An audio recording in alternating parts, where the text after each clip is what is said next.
نحمده ونصلي على رسوله الكريم اعوذ بالله من الشيطان الرجيم بسم الله الرحمن الرحيم رب اشرح لي صدري ويسر لي امري واحلل عقدة من لساني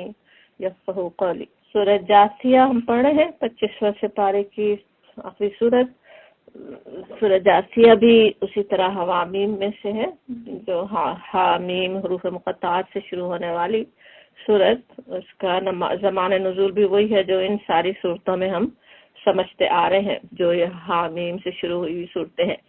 پچھلی صورت جو سورت دخان ہم نے ختم کی، اس سے بہت ہی ملتی جلتی صورت ہے۔ مضامین ابھی ہم پڑھیں گے تو اندازہ ہوگا، بالکل تقریباً وہی مضامین جو ہم پچھلی صورت میں پڑھتے آ رہے ہیں۔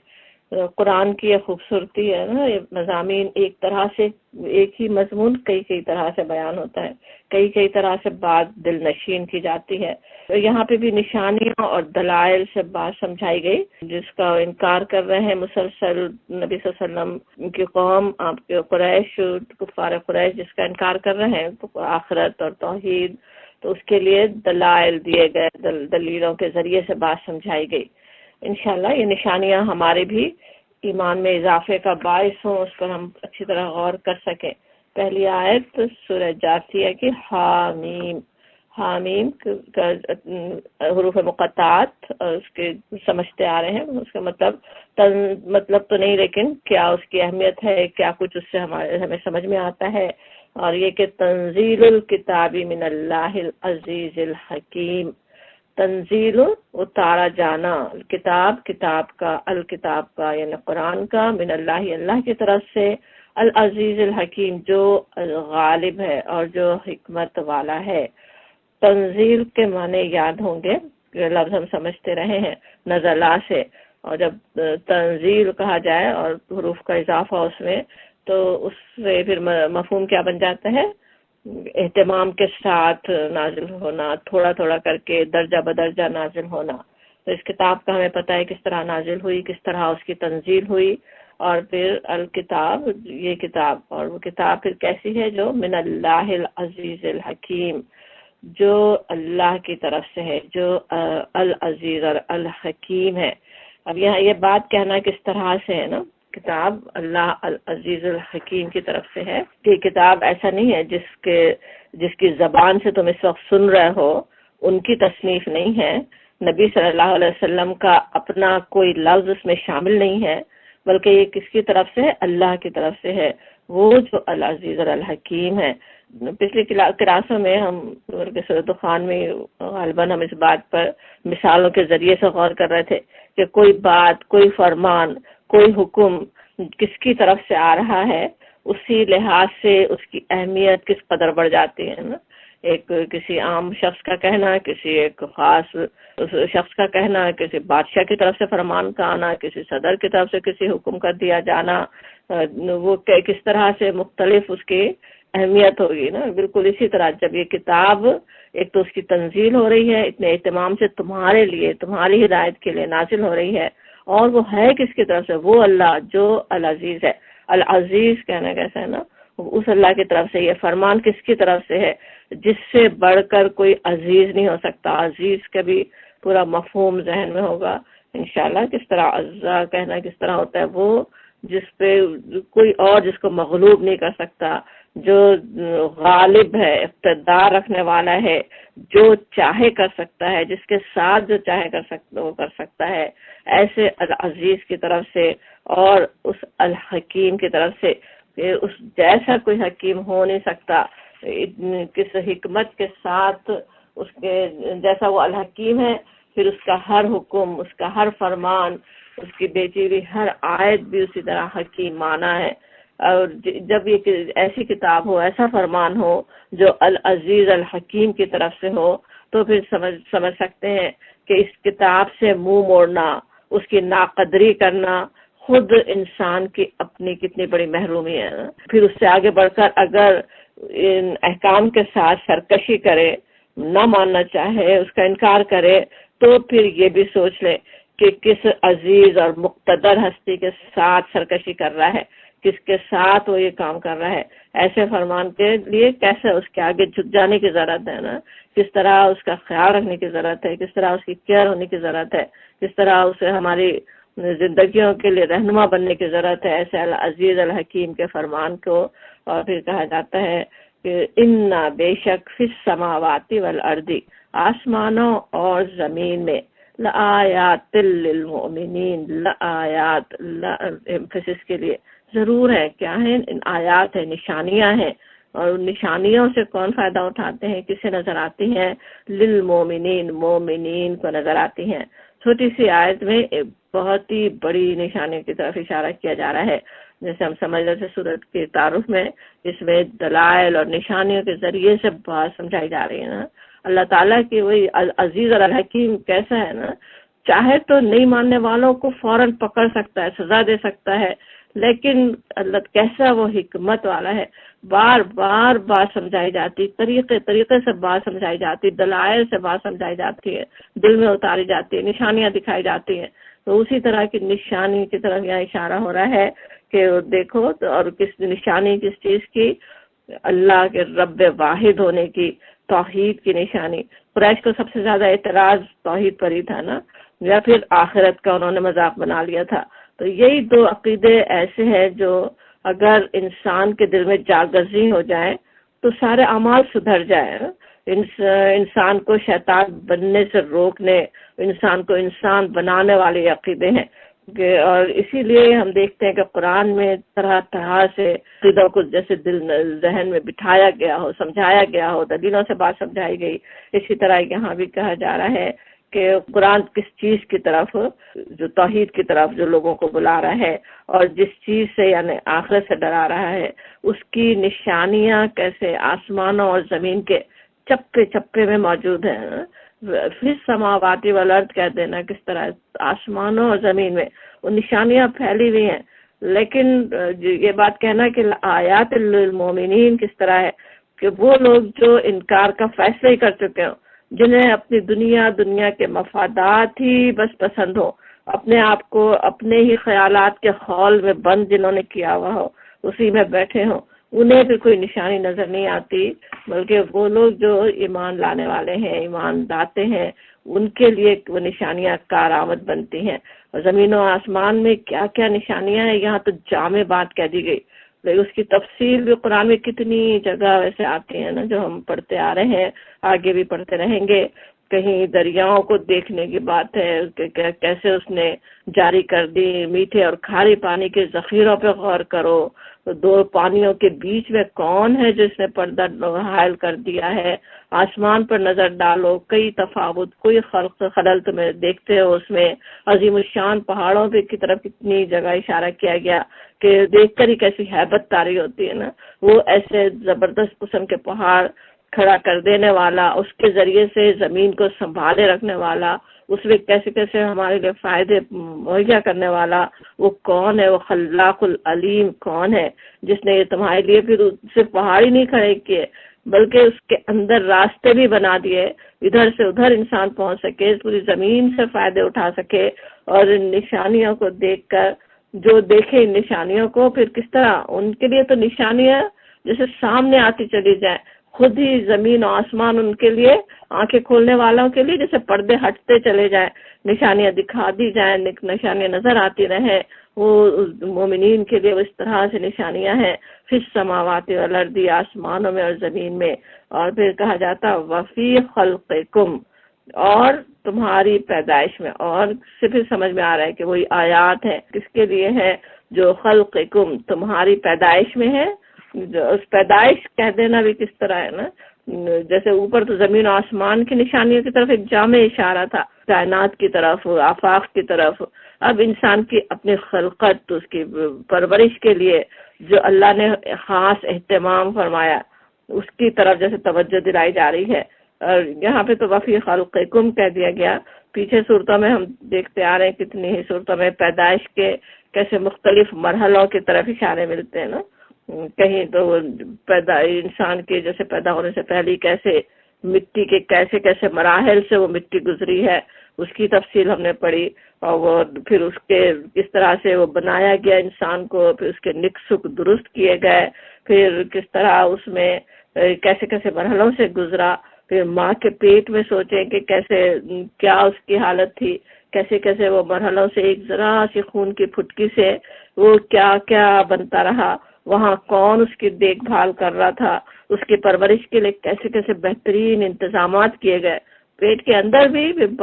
دنیا میں آنے کے بعد بھی کتنا مجبور، کیسا کچھ اپنے لیے کر نہیں سکتا تھا. اور اس سب پہ اگر انسان اگر غور کر لے، اپنی خلق پہ انسان غور کر لے، کیسے وہ پیدا ہوا، کیسے وہ بنایا گیا، تو کیسے اپنے جیسے ہر انسان کو سوچے اپنے رب سے جوڑنے والی چیز ہے نا، کہ کیسا میرے اپنے لیے غور کرنے کی ضرورت ہے نا، کہ مجھے کیسے میرے رب نے بنایا. اب یہ ہاتھ پیر، یہ آنکھیں، یہ کیا کیا نعمتیں یہ کس نے دی، کس نے مجھے اس طرح سے بنایا، کون میری حفاظت کر رہا تھا، کس نے دنیا کے اندر میرے پلنے کے انتظامات کس طرح کیے، کیسے کیسے میرے کام کہاں کہاں سے بنائے، وہ سب اس پہ انسان غور کرے. اور پھر وما یبث من دابۃ، یبث کا لفظ یاد ہوگا بسا، پھیلنا، پھیلانا، منتشر کرنا، پراگندہ ہونے کے لیے بھی آتا ہے، لیکن جب جیسے آ رہا ہے من دابۃ، دابہ کا بھی لفظ جو اس کے جاندار کے لیے استعمال ہوتا ہے نا، دابہ چلنے والے کے لیے آتا ہے، جاندار جیسے چلنے والے ہوتے ہیں، تو وہ جانداروں کو پھیلانا، یا بت تو کہیں تو پھر ان کا نسلوں کو پھیلا دینا، کہ کیسی جانداروں کی نسلیں پھیل رہی ہوتی ہیں نا. اب ویسے تو تمام ہی جانداروں کی نسل کے آگے بڑھنے کے لیے، بڑھنے کا جو سوچیں اگر کہ کیسے وہ بڑھ رہی ہوتی ہیں، اس میں بھی کتنی نشانیاں ہیں، کس طرح اللہ نے وہ انتظامات کیے، نسلیں پھیلتی رہیں، آگے بڑھتی رہیں. لیکن خاص طور پہ اشارہ مویشیوں اور چوپایوں کی طرف بھی ہو سکتا ہے، کہ وہ انسان کی جیسے غذا بننے والے جانوروں کا پیدا کیا جانا، ان کے نسلوں کی حفاظت ہونا، بلکہ صرف غذا ہی نہیں بلکہ انسانوں کی عین ضرورت کے مطابق، بلکہ جہاں انسان بستے ہیں جیسی ان کی ضرورت ہے ان کی عین ضرورت کے مطابق وہ جانوروں کا ہونا، وہ مویشیوں کا خاص طور پہ، وہ کیسی اس میں اللہ کی ربوبیت نظر آتی ہے نا. میری ضرورتوں کو پورا کرنے کے لیے، ہم انسانوں کے کام بنانے کے لیے اللہ نے کیسی کیسی مخلوق اس دنیا میں رکھ دی ہیں. کوئی سواری مہیا کر رہی ہے جہاں آج تک کے بھی ہمارے سواری کے بہترین ذرائع تک بھی نہیں پہنچ سکے، ایسی جگہوں پہ وہ سواریاں ہمیں لے جائیں لاد کے. تو قرآن میں بھی اس کی طرف خاص طور پہ اشارہ ہے نا. کوئی گوشت اور دودھ اور شہد مہیا کرنے والے، جنت میں دودھ اور شہد کی نہریں انشاءاللہ ہمارے لیے بھی ہوں. لیکن ذرا سوچیں اس دنیا میں بھی ہمارے رب نے کیسی کیسی نہریں ہمارے لیے بہا دی ہیں نا، ان جانوروں کے تھنوں کے سے کیسی وہ دودھ کی ہمیں نہریں مل رہی ہوں، کیسے کیسے شہد اور کیا کچھ مہیا ہو رہا ہو، کیسا بہترین جو ہمارے جسم کی جو کیسی بنیادی ضرورت ہے جیسے دودھ اور گوشت، وہ کس طرح سے اللہ تعالیٰ نے مہیا کیا ہوا ہے، اس کو دیکھو کیسے اللہ تعالیٰ پھیلا رہا ہے. کچھ انسان کے بس میں تھا کہ کس طرح وہ جیسے کہانیاں سنتے بھی ہیں نا، ایک بکری کسی کے پاس ہے اور پورا ریوڑ اس کے پاس بن جائے اس کو دیکھتے دیکھتے، اور کس طرح اللہ تعالیٰ پھیلا سکتا ہے، کیا کچھ وہ نعمتیں عطا کر سکتا ہے. اور اس میں جو ہے آیات ہیں لقوم یوقنون. یہاں پہ اوپر قول المومنین تھا نا کہ مومنین کے لیے ہے، یہاں قوم یوقنون کہا جا رہا ہے. یعنی ان چیزوں پہ غور اگر کرے تو کیسی کیسی توحید اور آخرت کی کھلی دلیلیں نظر آ سکتی ہیں نا. جو شکوک و شبہات میں مبتلا ہو، جنہیں وہی بیماری ہو شک کی، انہیں تو وہ نشانیاں نہیں نظر آتی، لیکن جو یقین کرنے والے ہوں، ایک چیز دیکھے صاف نظر آ رہی ہے، اسے ماننے کو تیار ہو، دل کھلے ہوں جن کے، انہیں پھر ایمان تک بھی پہنچنے کی توفیق ہو سکتے ہیں. وہ ان کے لیے وہ نشانیاں ہیں قوم یوقنون کے لیے. پھر کہا جاتا ہے واختلاف اللیل والنہار، دن اور رات کے اختلاف میں، اور وما انزل اللہ، اور جو نازل کیا اللہ نے من السماء، آسمان سے، من رزق سے، فاحیا، پھر زندہ کیا، بہی ساتھ اس کے، الارض، زمین کو، بعد موتہا، اس کی موت کے بعد، وتصریف الریاح، اور بدلنا ہواؤں کا، پھیرا جانا ہواؤں کا، آیات لقوم یعقلون، آیات ہیں اس عقل رکھنے والوں کے لیے، اس قوم کے لیے جو عقل رکھنے والے ہوں، جو عقل کرتے ہوں، جو سوچتے اور سمجھتے ہوں، جو شعور رکھتے ہوں. اب دن اور رات کی نشانیوں پر غور کرنے کی دعوت بھی قرآن میں کئی مقامات پہ آتی ہے نا، اور بہت ہی مختلف الفاظ میں آتی ہے. دن اور رات کے کو دیکھنے کا کہیں ہے کہ یولج اللیل فی النہار و یولج النہار فی اللیل، کیسے داخل ہوتا ہے دن میں رات، رات میں دن. کہیں ان کے آگے پیچھے آنے کی بات ہے کہ کیسے وہ ایک دوسرے کے پیچھے آ رہی ہیں. کہیں اختلاف اللیل والنہار کی بات ہے جس طرح یہاں ہے. اختلاف کہنے میں ویسے تو لیل اور نہار کہیں تو سبھی کچھ ہے اس دنیا میں، اس زمین کے اوپر اس زندگی کا پایا جانا ہی دن اور رات کے آنے جانے سے ممکن ہے. لیکن پھر اختلاف کہنے میں کئی طرح کی اور نشانیاں نظر آتی ہیں سامنے، جیسے اشارے کیے گئے ہوں دن اور رات کی نشانی کے لیے. اختلاف لیل اور نہار کا، دن اور رات کا اختلاف، ایک تو جو معنی جو بنیں گے، ایک تو یہ کہ ایک کے بعد ایک پوری باقاعدگی کے ساتھ آ رہے ہیں نا. ایک ابھی دن ہے، پھر پیچھے سے رات آ رہی ہے، اور پھر یہ کہ کس طرح آپس میں ایک دوسرے سے اپوزٹ بھی ہیں. جب اختلاف کہیں تو وہ بھی سمجھ میں آتا ہے نا، ایک دوسرے کے بالکل مخالف ہوں، بالکل مختلف ہیں ایک دوسرے سے. ایک ٹھنڈا، ایک گرم، ایک میں سکون، ایک میں ہنگامہ، کوئی ایک تاریک اور ایک میں روشنی. اور پھر ان کا ایک دوسرے سے کس طرح ایک خاص ضابطے کے ساتھ چھوٹا بڑا ہونا، اور پھر انسان کی پرورش کے لیے یکساں مفید ہونا. اتنے مختلف ایک دوسرے سے ہوں، خاصیتیں مختلف ہوں، ایک دوسرے کے پیچھے آتے جاتے ہوں، اور لیکن ان کا مل کر ہی جو ہے وہ انسان کے فائدے کے لیے اس طرح سے ان کا ہونا بھی لازمی ہے نا. اور کس طرح وہ اللہ کے حکم کی پابندی میں ایک سیکنڈ کے کسی حصے کی بھی تاخیر نہیں کرتے نا. جو وقت معین ہے، جس طرف جس وقت سورج کو نکلنا ہے، جس وقت دن کو نکلنا ہے، اسی طرح سے وہ رات اور دن بالکل ایک بہترین ضابطے کے ساتھ آتے اور جاتے رہتے ہیں. اور اگر یہ اس طرح نہ ہوتا تو سوچنے کی بات ہے کیسے زندگی جیسے ممکن ہی نہیں ہوتی نا. جو انسان کے لیے جیسی ضرورت تھی وہ مہیا اللہ نے کر دی. اس پہ انسان غور کرے کیسی آیات ہے. یہ سب تمہارا رب ہے جس نے یہ تمہارے لیے پیدا کیا، یہ تمہارے لیے بنایا، اتنے بہترین طریقے سے تمہارے یہاں رہنے بسنے کے انتظام کیے. اس پہ غور کرو. اور پھر وہ بھی سمجھ میں آتا ہے نا توحید کی بھی نشانی. ایک دوسرے سے اتنے مختلف ہوں، اتنے مختلف کام کرنے والی چیزیں دنیا میں ہوں، اور وہ سب مل کر ایک مقصد کو پورا کر رہی ہیں. سب کے مختلف آقا ہوں، ایک رات کو بنانے والا، ایک دن کے بنانے والا، ایک زمین کا، ایک آسمان کا. تو کیسے ہو سکتا تھا کہ وہ سب مل کر اتنے بہترین طریقے سے آپس میں کام کر رہے ہوں. وہ لازماً ایک ہی رب ہے جس نے یہ سب تمہارے بنایا. وما انزل اللہ من السماء، اور نازل کیا اللہ نے آسمان سے، من رزق نازل کیا. یہاں پہ کہا گیا اگرچہ پانی نازل ہوتا ہے، لیکن اس پانی سے پھر کس طرح وہ پانی خود کیسے زندگی بخشنے والا ہے، کس طرح اس رزق کو اگانے والا ہے، رزق پیدا کرنے والا ہے. سورہ نبا میں جیسے کہا گیا وَأَنزَلْنَا مِنَ الْمُعْصِرَاتِ مَاءً ثَجَّاجًا، اور نازل کیا ہم نے موسرات، لگاتار بارش برسائی، پانی برسایا، ثجاجا لنخرج به، تاکہ نکالے اس کے ساتھ حبا و نباتا و جنات الفافا، غلے اور سبزی اور گھنے باغ اگائیں. تو اس طرح وہ پانی جو نازل کیا اللہ نے، تو جس کے ذریعے سے یہ گھنے باغ اور سب کچھ اگایا، تو اس کو ہی رزق یہاں پہ جیسے کہہ دیا گیا. وہ رزق اللہ تعالیٰ نے وہ آسمان سے کس طرح نازل کیا، اور اسی پہ پھر یہ چیزوں کا اگنا، یہ رزق کا، پانی کا نازل ہونا، پانی کا نیچے آنا، ان سب میں بھی کتنی نشانیاں سو سکتے ہیں نا. کہ آسمان کے میں جو سورج ہے اس کے ذریعے سے زمین کا پانی جو ہے وہ ویپوریٹ ہو رہا ہو، وہ بخارات بن رہا ہے. پھر انتہائی حکمت کے ساتھ اس میں بھی رب کے کیسے الحکیم العزیز ہونا سمجھ میں آتا ہے، ہمارا رب ہونا سمجھ میں آتا ہے کہ کتنے بہترین طریقے سے وہ ایک پوری حکمت کے ساتھ پوری زمین پہ جیسے ڈسٹریبیوٹ ہوتا ہے وہ پانی، کہاں کس زمین کو کتنی ضرورت ہے، کہاں کس کو ضرورت ہے، اس لحاظ سے وہ پانی، وہ بادل وہاں تک پہنچتے، ایک زمین پہ سے اڑتے ہوئے چلے جاتے ہیں ذرا سا تھوڑا چھینٹے برسا کے، جو پانی کو برداشت نہیں کر سکتی، آگے جا کے اس زرخیز زمین پہ وہ ڈھیل دے پورا پانی لے جا کر. تو کیسی اور پھر انسان کے کچھ بھی بس میں نہیں ہے. اگر سوچیں بادل برستے ہی چلے جائیں، کسی انسان کے بس میں ہے کہ وہ روک دے، خواہ سیلاب آ جائے، خواہ طوفان آ جائے، نہ برسے تو کس کے بس میں ہے کہ اس کو برسا دے؟ کیسی نشانی اگر سوچیں اسی میں،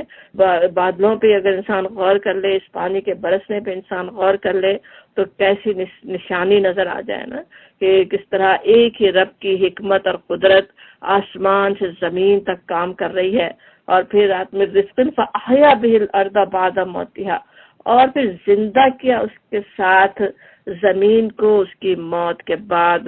زمین کا زندہ ہونا اس کی موت کے بعد۔ پیچھے سورہ یاسین کی جو آیت تھی، آیت لہم الارض المیتۃ، نشانی ہے ان کے لیے زمین میں، مردہ زمین میں، احییناہا، ہم نے اس کو زندہ کیا، وَأَخْرَجْنَا مِنْهَا، اور نکالے ہم نے اس سے حبن دانے، غلہ نکالا، فَمِنْهُ يَأْكُلُونَ، جس میں سے وہ کھاتے ہیں۔ وہاں پہ اس آیت کی تشریح میں ہم نے تفصیل سے سمجھا بھی تھا کہ کیسے وہ مردہ زمین، ایک بے جان زمین، کیسی نشانی ہمارے لیے کہ وہ اس پہ اگر غور کریں، کچھ بھی سوچے، ریت مٹی کیسی مردہ نظر آتی ہے، لیکن اس کے اندر کیسے زندگی کے خزانے پوشیدہ ہیں، جو اوپر سے وہ پانی برسے وہ زمین زندہ ہو جاتی ہے، کیا کچھ اپنے خزانے باہر نکال دیتی ہے نا۔ اسی زمین کے ہی وہ اجزاء، جو مردہ اجزاء ہے، وہی کیلشیم، پوٹیشیم، آئرن اور کیا کچھ اس میں ہے، جو جا کے جانداروں کے جسم میں زندہ بن جائیں، زندہ سیل بن جائیں، ان کی پرورش کریں، اور انسانوں کی زندگی کے لیے، بلکہ سوچیں کہ مجھے پالنے کے لیے، میرے جسم کو سلامت رکھنے کے لیے میرے رب نے کیا کیا انتظامات کیے، کیسے وہ سورج، وہ بادل، وہ بارش، وہ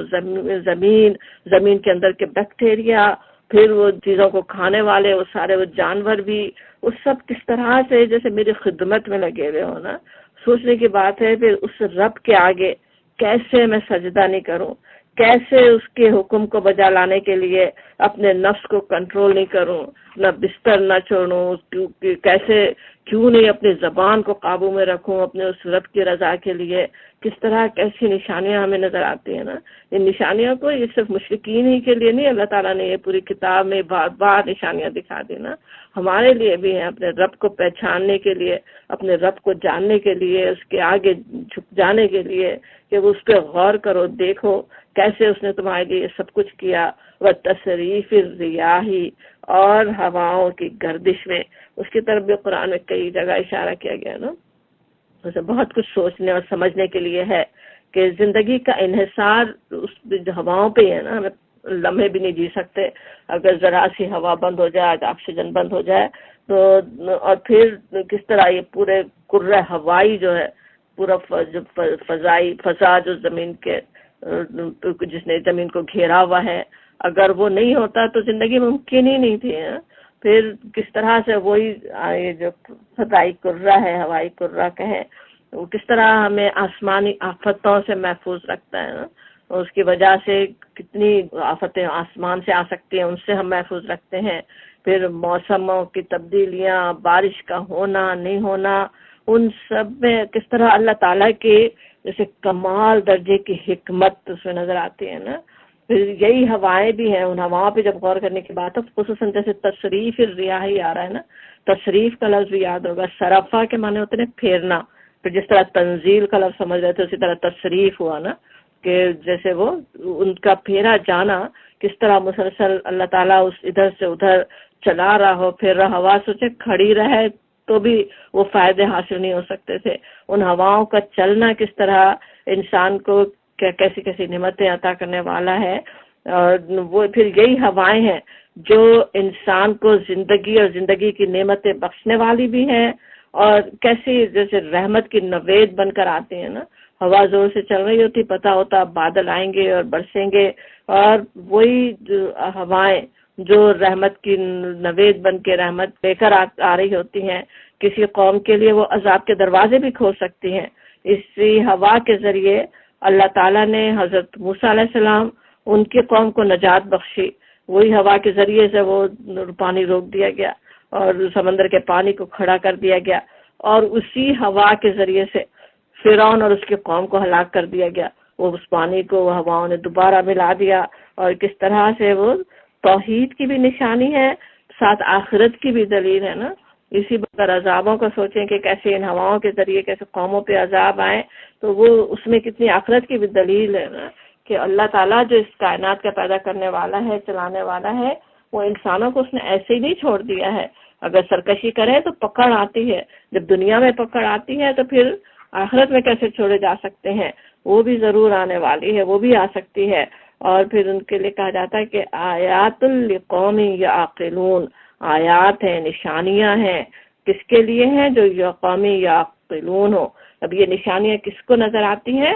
جو اپنی عقل سے کام لیتے ہیں. اب اپنی عقل سے صحیح کام لے، پھر آگے بڑھ کر انہیں یقین کی بھی دولت حاصل ہو سکتی ہے. جو قومی یعقلون ہو، عقل سے صحیح صحیح کام لینے والے ہوں، انہیں پھر یقین بھی آ سکتا ہے، سمجھ میں بھی آئیں گی. پیچھے تھا نا جو ہم سمجھ رہے تھے شکوک و شبہات میں جو مبتلا ہوں،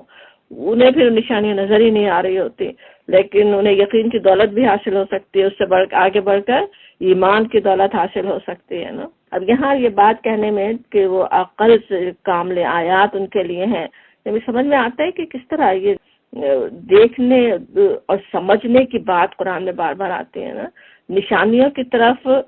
اشارے کیے جاتے قرآن میں، بار بار نشانیاں دکھائی جاتی ہیں، اور ایسی نشانیاں جو انسان کو اس کی عقل کے ذریعے سمجھ میں آ سکے نا. اللہ تعالیٰ نے عقل ہمیں دی ہوئی ہے نا، اس عقل سے سمجھنے کی ضرورت ہوتی ہے نا. سوچیں اسی عقل سے سمجھنے کے لیے اللہ تعالیٰ نے آج سائنس کے دروازے بھی ہمارے لیے کھول دیے ہیں نا. یہ سائنس کی ترقی ہو رہی ہو،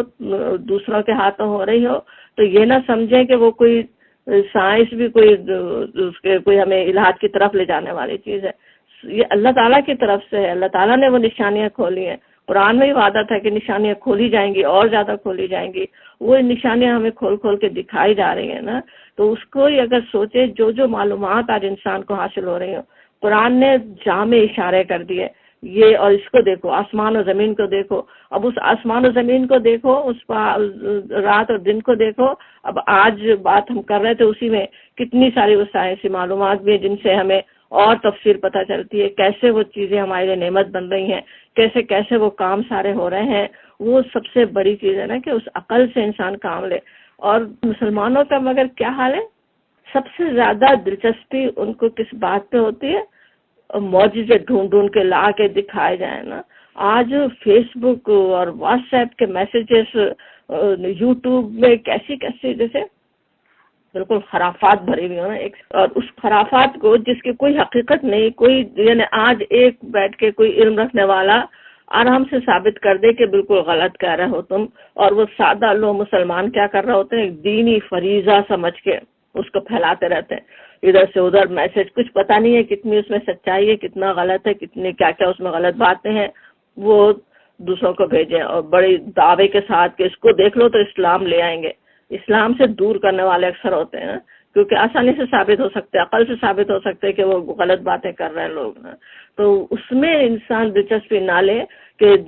عجیب و غریب معجزوں کو ڈھونڈنے میں، عجیب و غریب چیزوں میں کے ذریعے سے لوگوں کو قائل کرنے کی باتیں کرنے کے بجائے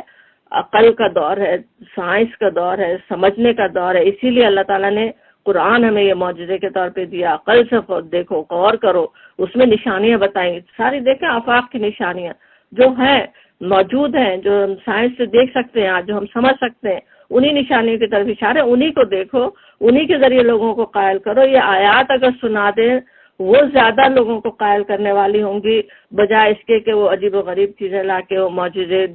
بنا کے اس کو لوگوں کے سامنے ہم پیش کریں. تو وہ اس کا بھی ہمیں سمجھنے کی ضرورت ہے. آیات لقوم یعقلون، عقل رکھنے والوں کے لیے تو اللہ نے بہت کچھ کائنات میں رکھا ہوا ہے. دن اور رات ہمارے سامنے ہو رہے ہیں. اللہ کی نشانیاں بار بار جیسے سامنے خود ہی آتی رہتی ہیں. اس پہ انسان غور کرے، ان کو سمجھے، ان کے ذریعے اپنے رب کو پہچانے، اس کے ذریعے اپنے رب تک پہنچنے کی کوشش کرے. یہ اثر کرنے کی ضرورت ہے. پھر کہا جاتا تل کا یہ آیات اللہ، آیات ہیں اللہ کی، نتلوہا ہم پڑھتے ہیں ان کو. آیات کی طرف اشارہ ہو رہا ہے کہ ان کو علیہ کا تجھ پر، نبی صلی اللہ علیہ وسلم سے خطاب جیسے ہو واحد کے صیغے میں، ہم آپ پر پڑھ رہے ہیں بالحق، حق کے ساتھ. فبی ای، فا پس بی ای کس، حدیث بات پر، بعد اللہ اللہ کے بعد، و آیات ہی اور اس کی نشانیوں کے، یؤمنون وہ ایمان لائیں گے۔ اب یہاں پہ جیسے کہا جا رہا ہے تل کا جیسے اشارہ جو ہو رہا ہے کہ یہ آیات اللہ، اللہ کی آیات کیا ہے، دونوں چیزیں اس میں ہیں آیات میں، کہ وہ بھی جو ساری نشانی کی طرف اشارہ ہو رہے ہیں، جو آفاق میں پھیلی ہوئی ہیں، انسان کے اپنے نفس میں ہیں، انسان کے اپنے وجود میں ہیں جو نشانیاں، وہ ساری نشانیاں بھی،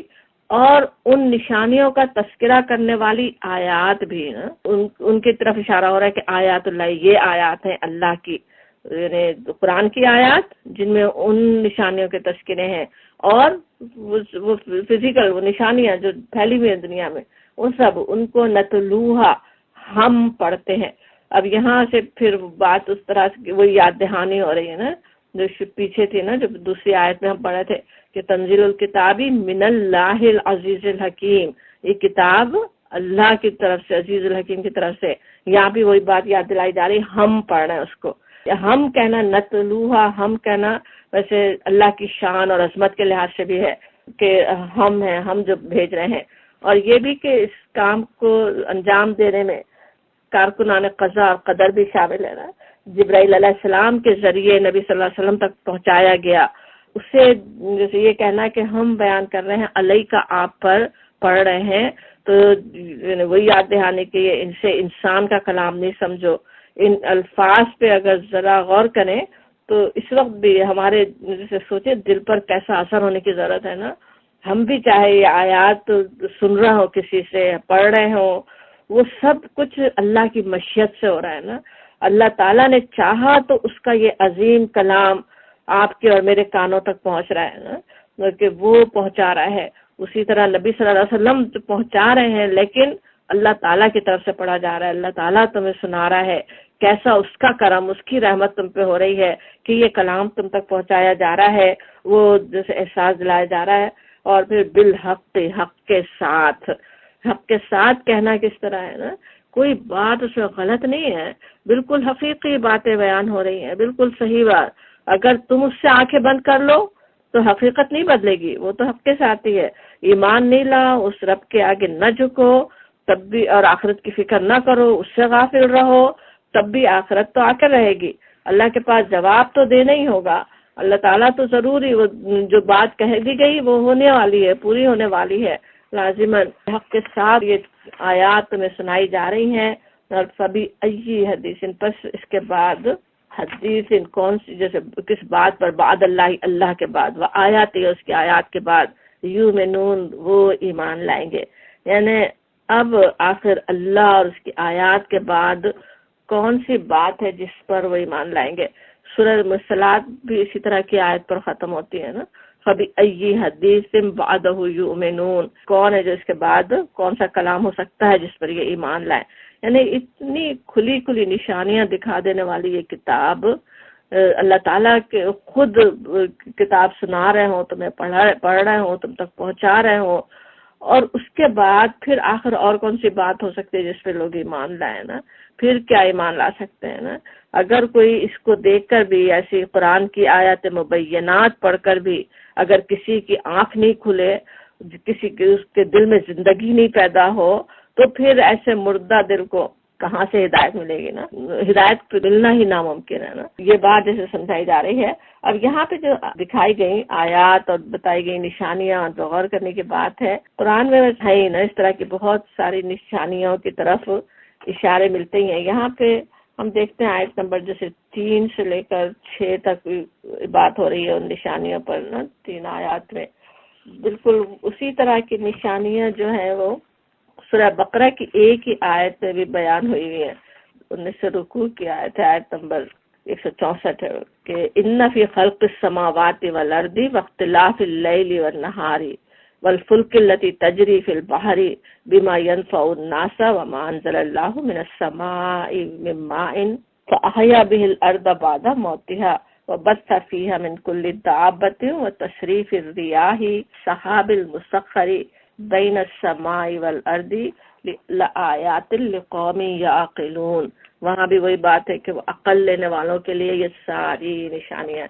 ایک ہی آیت میں ان پوری نشانیوں کا بیان ہے. کتنی نشانیوں کا بیان ہے وہاں پہ. ویسے ایک اضافہ ہے فلک التی تجری فی البحر کہ سمندر میں کشتی کے چلنے کی بات ہے. اس کے علاوہ جو نشانیاں یہاں پہ دکھائی گئی کتنی ہے ذرا دیکھیں. پہلی تو آسمان اور زمین کی نشانی، پھر خلق کی دوسرے، پھر جانوروں کے پھیلائے جانے کی، اور اس میں پھر جیسے ہم نے تفصیل سمجھی کس طرح ہمارے انسانی کے لیے ان کے فائدے کے لیے، پھر اختلاف اللیل والنہاری دن اور رات کے اختلاف میں، بارش آسمان سے رزق کے نازل ہونے میں، پھر زمین پہ غور کرے انسان کس طرح وہ زندہ ہوتی ہے، پھر تشریف الریاح کہ اس کا ہواؤں کا چلائے جانا. تو اس طرح ساری یہ نشانیاں ایک جگہ جیسے یہاں پہ بھی جمع کر دی گئی 2-3 آیات میں کہ اس پہ انسان غور کر کے دیکھے. لیکن اسی طرح کی اور کتنی نشانیاں نظر آ سکتی ہیں اگر انسان غور کرے. اور وہ آیات پھر وہی بات ہے کہ ایمان لانے کے لیے تیار ہو، ماننے کے لیے تیار ہو. ایک بات سامنے کھول کے دکھائی جا رہی، اس کے آگے جھکنے کو انسان تیار ہو تو نشانیاں نظر آ سکتی ہیں. تب اپنے رب کو انسان جیسے اپنے دل سے پہچانے، اپنے دل سے اس کو اپنے رب کو جان لے، اس کی بندگی کے لیے جیسے خود اس کا دل جھک جائے اللہ کے لیے، اس طرح کی نشانی اللہ تعالیٰ نے یہاں رکھ دی. یہ نشانیاں ہیں، اس سے ایمان لانے والے تو فائدہ اٹھاتے ہیں، لیکن اس کے مقابلے میں کیا ہے؟ ویل لکل افاک اثیم. ویل تباہی ہے کس کے لیے؟ لکل ہر ایک جو افاک اثیم ہو. افاق کا تو بہت ہی جھوٹا اور اثیم گناہ گار. افاق کا لفظ افق سے ہے نا، افق کے معنی یاد ہوں گے الف کاف. تو کسی جگہ کو اس کے صحیح رخ سے پھیر دینا. سورہ نور میں ہم نے اس پہ غور کیا تھا کہ کس طرح بات کو جیسے کچھ سے کچھ بنا دینا، بالکل حقیقت کے خلاف بات کرنا، جو بات ہے اس کے بجائے کچھ اور اس کو بنا دینا. اور فعال کے وزن پہ نا افاق، تو جیسے بہت ہی جھوٹی باتیں بنانے والا مطلب ہوگا، بالکل بات کو کچھ سے کچھ کر کے غلط بنا کے پیش کرنے والا. اور اثیم جو ہے وہ فعیل کے وزن پہ، وہ بھی مبالغے کا صیغہ. اسم سے، اسم کا بھی معنی ہوں گے جیسے جان بوجھ کر غلط کام کرنے والا. اکثر ہم یاد کرتے رہیں کہ عربی میں آسمہ جو ہے وہ الف سے میم ہے. اس کو ایسی اونٹنی کو کہتے ہیں جو تیز چل سکتی ہے مگر آہستہ چلے. تو اس سے اسم کا سمجھ میں آتا ہے کہ گناہ جیسے جان بوجھ کے کرنے والا ہونا. اور خاص طور پہ اسم ایسے گناہ کو کہتے جو جیسے حقوق اور فرائض سے کی پرواہ نہیں کرنا. تو اسیم وہ ہوگا جو اس پہ حقوق آتے ہیں، جو فرائض ہیں ان کو ادا نہیں کرنے والا، ان کی پرواہ نہ کرنے والا. تو وہ جو افاق اسیم ہے، جو اس طرح گناہوں کا جو عادی ہو چکا ہو نا. اور یہ بات افاق اسیم وہ بھی ہم کئی دفعہ جیسے پڑھتے رہے نا، کس طرح اللہ تعالیٰ نے انسان کو پیدا تو اس کو بہترین حالت پہ کیا ہے، بہترین اسلام کی حالت پہ کیا ہے، دل کے اندر اس کے نور ہے ہدایت کا. لیکن حفاظت اس کی کرنے کے بجائے جو انسان اس طرح افاق اسیم ہو، فسق کرنے والا، گناہ کرنے والا ہو جان بوجھ کے، وہ کس طرح جیسے اپنے دل کو آلودہ کر دیتا ہے نا، اس نور کو اپنے دل کے خود ہی بجھا دیتا ہے، دل میں ہی اس کی سختی آ جاتی ہے نا. تو اس کے لیے آ رہا ہے کہ وہ اس ویل لکل ایسے ہر ایک کے لیے تباہی ہے. اب وہ افاق اسیم کی جو ابھی ہم نے تشریح سمجھی اس کے لحاظ سے دیکھیں تو کہ قریش کا سوچیں کس طرح انہوں نے دین ابراہیمی سچا دین تھا، اس کو انہوں نے کیا سے کیا بنا دیا، اس میں بتوں کو شامل کر دیا. وہ جو بتوں کے توڑنے والے تھے ان کو ماننے کے دعوے، ان کے اولاد ہونے پہ فخر، سارے فائدے اٹھا رہے ہیں اور خود شرک کر رہے ہیں. اور سرداران قریش جو اس وقت بڑے بڑے مخالفت کرنے والے تھے، اسلام و فوب جو اس وقت کے سمجھے، وہ کیسے نبی صلی اللہ علیہ وسلم کی لائی ہوئی ہدایت کو سمجھنے کے بعد، جاننے کے بعد، نبی صلی اللہ علیہ وسلم کی سچائی کا اچھی طرح یقین کرنے کے بعد جان بوجھ کر صرف اپنی دنیا کے لیے، اپنا اسٹیٹس برقرار رکھنے کے لیے، اب جو کچھ انہیں فائدے حاصل ہو رہے ہیں، بتوں سے جو کمائیاں ہو رہی ہیں، اسے ہاتھ سے نہیں چھوڑنے کے لیے اسلام کی شکل بگاڑ کر لوگوں کے سامنے پیش کر رہا ہوتے تھے نا. تو وہ ان کی طرف اشارہ ہو رہا ہے کہ ان کے لیے تباہی ہے. وہ جو نشانی ہے اس کے آگے جھکنے کے بجائے جو اس طرح اپنے نفس کے پیچھے لگا رہے، اپنے نفس کے خاطر اس طرح سے جو گناہ میں مبتلا رہے، وہ اس کے لیے تباہی ہے۔ اب اس کا پھر اور مزید حال آتا ہے، سورۃ جاثیہ ہم پڑھ رہے ہیں، اس کی آیت نمبر 8 کہ یسمعو سنتا ہے آیات اللہ، اللہ کی آیات، تتلا علیہ پڑھی جاتی ہیں اس پر۔ اب اس کا کیا حال ہے، اس افاکن اثیم کا کیا حال ہے، وہ جو جھوٹے اور گناہ گار کا کیا حال ہے کہ جب پڑھی جاتی ہیں اس پہ اللہ کی آیات، تتلا علیہ کہ اس پر، ثم پھر یسرو اصرار کرتا ہے، ضد کرتا ہے، مستکبرن تکبر سے، کألم یسمعہا گویا کہ نہیں سنا اس کو، فبشرہ بس بشارت دے دو اس کو، بعذاب علیم اس کو عذاب علیم کی اس کو بشارت دے دو۔ اب یہاں کیسے ویسے سوچنے کی بات ہے نا کہ یہ جو بات کہی جا رہی ہے کہ اس کا کیا حال ہے کہ جب اس پہ آیات پڑھی جاتی ہیں تو وہ ان کو سنتا نہیں ہے، تتلا علیہ یعنی جرم اور بڑھ جاتا ہے نا۔ ایک تو کسی کو کچھ پتا نہیں ہے، غافل تھا، اس کا بھی اگرچہ اپنا بڑا جرم ہے کہ غافل کیوں رہا، کیوں نہیں حاصل کیا، لیکن وہ جس کے لیے اللہ تعالیٰ نے اتنے انتظامات کر دیے ہوں، ان کے درمیان نبی مبعوث کر دیے گئے ہوں، ان کے ذریعے سے قرآن کو سن رہے ہوں، انہیں سنائی جا رہی ہوں اللہ کی آیات۔ آج ہم اپنے لحاظ سے سوچیں تو ہمارے لیے اللہ تعالیٰ نے ان آیات کو محفوظ رکھنے کے لیے کتنا بڑا انتظام کیا۔ سوچیں کہ اتنی 1400 صدیوں سے زیادہ گزر چکی، ایک زیر زبر میں فرق نہ ہو، اور سوچیں وہ جو پہلے انبیاء کی کتابیں تھیں اتنی صدیاں بھی نہیں گزری تھیں، جو اور کیا کتابوں کا حال ہو گیا تھا، کہاں سے کہاں وہ پہنچ گئی تھی، کتنی بگڑ گئی تھی۔ تو یہ محفوظ رکھا جانا ہمارے لیے کتنی بڑی اللہ کی نعمت ہے۔ پھر ایسے لوگوں کا اٹھنا جو قرآن پہ غور کریں، سمجھیں، سمجھائیں، جو کیسی کیسی بہترین تفاسیر لکھ کے ہمارے لیے رکھ دیں، یہ ساری چیزیں اللہ تعالیٰ نے تو ہمارے لیے انتظام کیا ہے۔ وہ آیات اللہ تعالیٰ سنا رہا ہو تو تلا علیہ تم پہ پڑھی جاتی ہیں آیات، کیسی کیسی پڑھی جاتی ہیں، دن رات سن رہے ہوتے ہیں، مسجدوں میں سن رہے، خطبے سن رہے، انٹرنیٹ بھرا ہوا ہو درسوں سے، اور کیا کچھ کس کس طرح سے سن رہے ہوں، اور پھر ثم یسر مستکبرن ان کا اصرار، ان کی ضد تو کیا تھی، ماننے کو تیار نہیں کہ اللہ کی طرف سے ہے نا، لیکن یہ بھی اصرار استکبار ہی ہے نا کہ انسان سب کچھ سنے لیکن پھر کرے وہی جو اس کو کرنا ہے، جو دل چاہ رہا میں تو وہی کروں گا، قرآن کے آگے جھکنے کے بجائے، قرآن کا حکم ماننے کے بجائے آرام سے سوچ لے کہ نہیں یہ تو ہو ہی نہیں سکتا، آج تو کچھ اور ہی کرنا ہے، یہ بات تو میرے لیے ممکن ہی نہیں ہے، یہ بات تو ہم کر ہی نہیں سکتے۔ یہ اصل اصرار و استکبار ہے نا، اللہ تعالیٰ اس سے اپنے پناہ میں رکھے۔ تو جو پھر اس طرح سے آیات سننے کے بعد پھر ثم یسر مستکبرن تکبر سے تکبر کرتا ہے، کألم یسمع جیسے کہ اس نے سنا ہی نہیں، بالکل سنی انسنی کر دینا۔ اور وہ تو کر ہی رہے تھے سرداران قریش، نبی صلی اللہ علیہ وسلم کا انکار کرنے والے، کہ کان میں پڑ بھی جائے، بات اچھی بھی لگ جائے، سمجھ میں بھی آ جائے کہ اچھا یہ تو کوئی خاص کلام ہی ہے، لیکن پھر اس کو انسنی کر دیتے تھے نا، کہ جیسے سنا ہی نہیں ہو، جیسے کچھ پتہ ہی نہیں ہو۔ اور بالکل وہی بات اگر مسلمان بھی کریں، پورا خطبہ سن کے چلے جائیں اور پھر جیسے کچھ سنا ہی نہیں، پتہ ہی نہیں کہ کیا سنا تھا، کیا بات کہی گئی تھی، بات نصیحت کی جائے، کوئی قرآن سامنے پڑھا جائے اور جیسے سنا ہی نہیں، بلکہ سوچیں جو ہماری تو محرومی بالکل اس سے بھی ہو جاتی ہے نا، پوری تراویح میں پورا قرآن سن لیں اور لیکن جیسے کچھ سنا ہی نہیں، کچھ پتہ ہی نہیں، ایک لفظ کا بھی نہیں پتہ اللہ تعالیٰ نے کیا کہا ہے نا، پڑھا بھی ایسا جا رہا ہو کہ الفاظ سمجھ میں نہ آئے، اور ویسے بھی عربی بھی نہ آئے، نہ عربی کبھی سیکھنے کا شوق ہو، نہ جاننا چاہیں، کچھ بھی جیسے سنا ہی نہ ہو نا، اللہ تعالیٰ اپنی پناہ میں رکھے۔ تو کیسا اللہ کا غضب اس پہ نظر آ رہا ہے، فبشر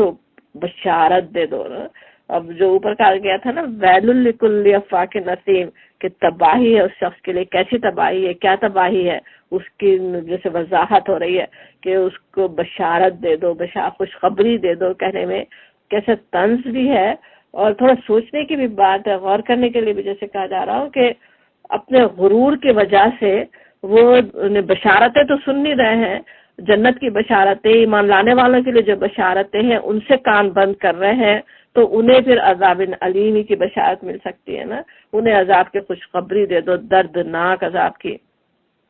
جو اس طرح سے نہ سنے، جس طرح سے کان بند کر لیں، پھر ان کے لیے کیسا دردناک عذاب ہے وہ بتایا جاتا۔ اور پھر وَإِذَا، اور جب علما معلوم ہو جائے، من آیاتنا ہماری آیات میں سے، شیئن کچھ بھی، اتخذہا، اتخذہ اخذہ سے نا کہ جیسے اس کو اختیار کر لیتا ہے، بنا لیتا ہے، ٹھہرا دیتا ہے، ہا کا اشارہ شیئا کی طرف ہے، وہ آیات میں سے جو کوئی آیت، کچھ بات جو وہ سنتا ہے، حضوا، اسے وہ مذاق بنا دیتا ہے نا۔ اولئک، وہ یہی لوگ ہیں، لہم، ان کے لیے، عذاب مہین، ان کے لیے عذاب ہے۔ اب یہاں پہ جو بات ہو رہی ہے، اوپر تو جو متکبرین ہیں ان کا رویہ بتایا جا رہا تھا نا، کہ جو وہ اس وقت اختیار کرتے تھے جب نبی صلی اللہ علیہ وسلم انہیں قرآن سنا رہے ہوں تو ایسے کر رہے ہوں جیسے کہ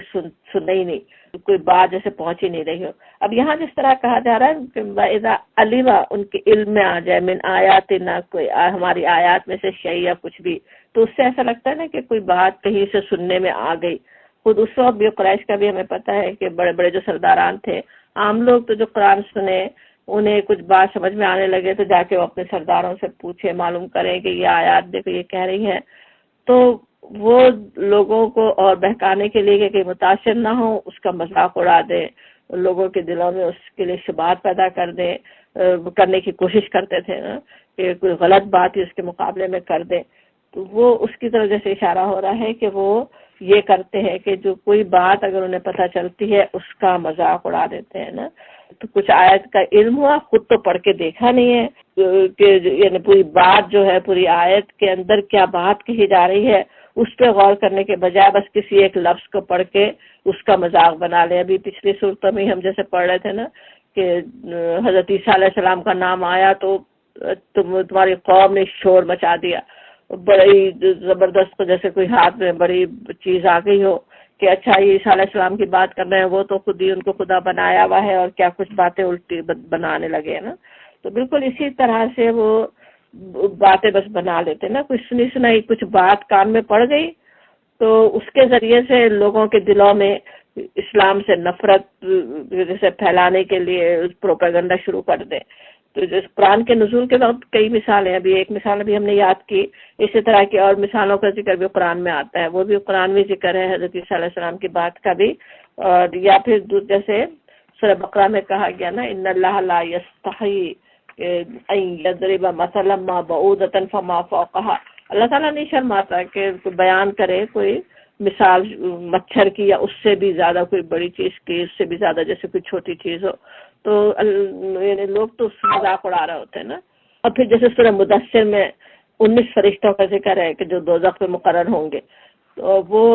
بات کفار کے لیے جیسے فتنہ بن گئی، ایک ہی بات بس پکڑ لی، پورا غور تو کرنا نہیں ہے فرشتے کی کیسی مخلوق ہیں اور کیسے کیسے وہ فرشتے ہو سکتے ہیں، بس ایک 19 کے لفظ پکڑ کے اس کا خوب مذاق جیسے بنا لیا۔ تو اسی طرح کی اور بھی کوششیں جو آج بھی ہوتی رہتی ہیں، ہم دیکھتے ہیں مردوں کے قوام ہونے کی آیت ہی لے کر عورتوں کو بھڑکایا جائے۔ اب پوری بات کیا ہے، پوری شریعت کے کیسے احکامات ہیں، اس میں کیا مصلحت ہے، کیا بات کہی جا رہی ہے، اسے تو نہ دیکھا جائے اور اس کو بس ایک لفظ کو لے کر اسے کچھ بنا کے لوگوں کو اس کے خلاف جیسے بھڑکا دے۔ اور پھر اسی طرح سوچیں دنیا میں کیسے آج جرم ثابت ہونے سے پہلے لوگوں پہ ظلم کے پہاڑ توڑ دیے جاتے ہیں نا، صرف بس پکڑا ہی گیا، ابھی صرف الزام لگا دیا کسی نے اور کیسے کیسے ظلم ہو جاتا ہے، کتنی زندگیاں برباد ہو کے رہ جاتی ہیں انسان کی۔ اور وہ بیٹھ کر اسلامی سزاؤں پہ باتیں بنا کر لوگوں کو اسلام سے متنفر کرنے کی کوشش کر رہا ہوتے، کوئی جیسے بڑی ظالمانہ سزائیں ہوں، نعوذ باللہ۔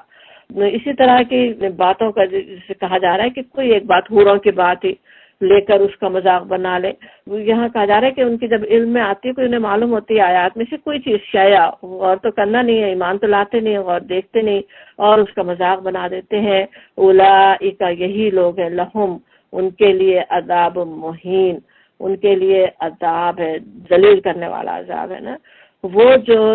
اللہ کی آیات کو، اللہ کے دین کو اس طرح مذاق بنا کر لوگوں کی نظروں میں گرانے کی کوشش کریں، وہ ظاہر ذلت کے عذاب کی مستحق ہو سکتے ہیں نا. اور جب عذاب و مہین کہنا بھی کیسا نا، عذاب ویسے ہی ہر ایک ہی عذاب اوپری دردناک عذاب کی بات تھی، وہ ہر عذاب سے پناہ مانگنے کی ضرورت ہے، لیکن اس کے ساتھ رسوائی اور ذلت بھی ہو. تو جیسے وہ خاص متکبرین کے لیے ہو نا، اپنے تکبر میں مبتلا ہیں، اپنے آپ کو کچھ سمجھ رہے ہیں، اس اللہ کی آیات کے آگے جھکنے کے بجائے اس کا مذاق اڑا رہے ہوں، تو ان کے لیے پھر عذاب و مہین اللہ تعالیٰ نے رکھا ہے.